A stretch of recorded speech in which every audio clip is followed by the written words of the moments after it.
Welcome to Be Your Own Fan TV, a web series designed to showcase all aspects of sports business and to provide fans with personal snapshots of the industry's heavy hitters. Join host Tyler Tuminia as Be Your Own Fan sits down with Sal Agostinelli, International Scouting Director for the Philadephia Phillies. This is like Dominican heat, isn't it? Sí. I mean, I think we couldn't have picked Mucho caliente. Yeah. Estamos en Santo Domingo ahora. So we're going to head on inside and talk about how international scouting's affected the game of baseball today. Vamos a entrar en el restaurante, vamos a hablar de scouting en la Dominicana, en Venezuela, y todo Latinoamérica. Vámonos. We're in Little Italy in Manhattan, New York, and we're eating pizza and we're having good calamari, publicized in my uncle's restaurant. The sauce is the best, and I used to work here when I was a minor league player in the off season. I was a waiter here, and I take everybody here. This is my place, and my uncle's not working today. Actually, my cousin is, but I worked here for about 11 years. Almost every year I was in the minor leagues. So how did that feel when you first got that? Well, you know, being that I was in the minor leagues for, 10 years, and then this is my 27th year involved. And then in '93 I became a scout. Then in '97 they asked me to do the international, and I'm Italian, but my major in college was Spanish, and it was so easy, the transition. And right now I speak better Spanish than I do Italian. So, international, you can really change. It's like the essence of scouting. It's not, there's no draft. You go in, if you work real hard, you can find players. And about the ring, the last guy who caught the ball was Carlos Ruiz.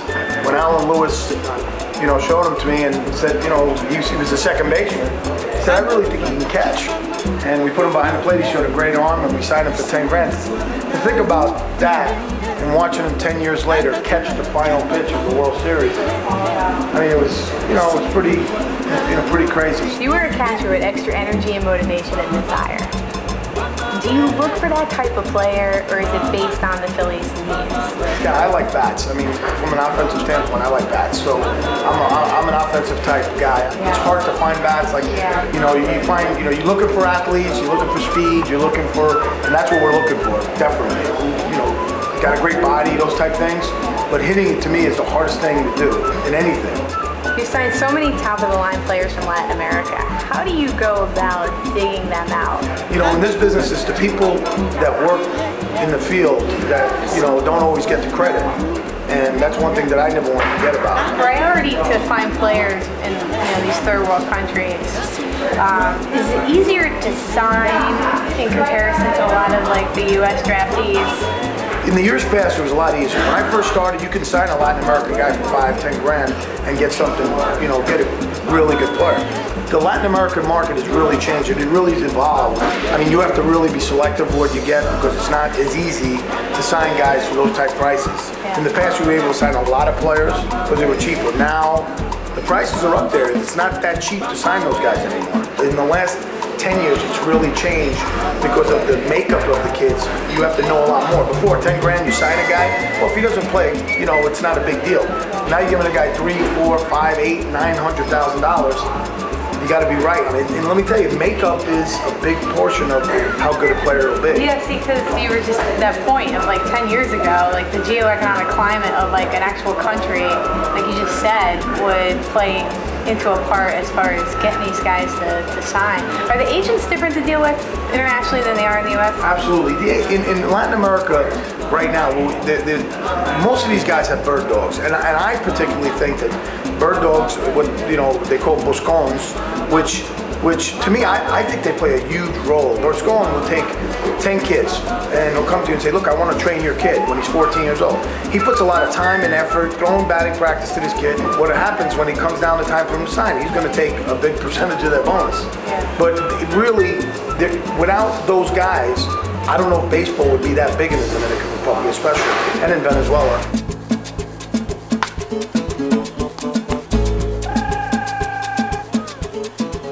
There's some beautiful academies now where kids are getting fed real well. In the years past, they got fed well, but when they came to the States, you saw a physical difference. You saw a kid weighed 160 pounds, come to the States in a year, all of a sudden he put on 30 pounds. Got bigger, stronger, the whole 9 yards. Down there, they have a bird dog scout, almost like a mentor, 24/7, right? They come here, and that's really not necessarily the case. Some of these guys were afraid of them. those guys. In this States, we don't need to push. If you like, you need to want to play baseball. It's not, we have so many players here that we don't need them just to be players that we have to push. You don't want players that you have to push. You want players that want to do the job. Well, with that point, I mean, do you see like the game itself, like the Americana game itself, kind of just shifting in the next couple of years because you guys are pulling so much from international talent? It's already changed. Almost 38 to 40% of the kids. The need for those people in third world countries to make a better life for themselves is one of the important points. But number two is with the college programs and with kids, in the draft we have a board full of kids that are unsignable. When it comes to dealing with international players, there's been some scouts that have gotten caught, money underneath the table with these guys. What are your thoughts on a worldwide draft? Do you think that would help? I think that some of the issues that we were talking about earlier, I think they've been addressed. I mean, to me, it was for when I first started, it was the Wild West. I mean, it was just people, and they're right here. There's more structure, but then again, down there, it's difficult to impose our laws within those countries. I mean, we can do as much as we want, but how do we impose? How do you go to Venezuela and impose your baseball laws? Yeah, we can do it on our players and the players that are coming over. So I think, I told Sandy when we had our meeting, I thought we were doing a good job. I thought doing the drug tests were really important. We should attack the steroid issue. We should attack the age and identity problem. That's number one. Once we get them guys investigated, and Major League Baseball has been doing a good job. The bottom line is that they have to, it's the talent. You hit it on the nose, and they have to have the proper makeup to do it. And I think that America kid is going to have every opportunity, but I do think that everyone is getting the proper opportunity to play.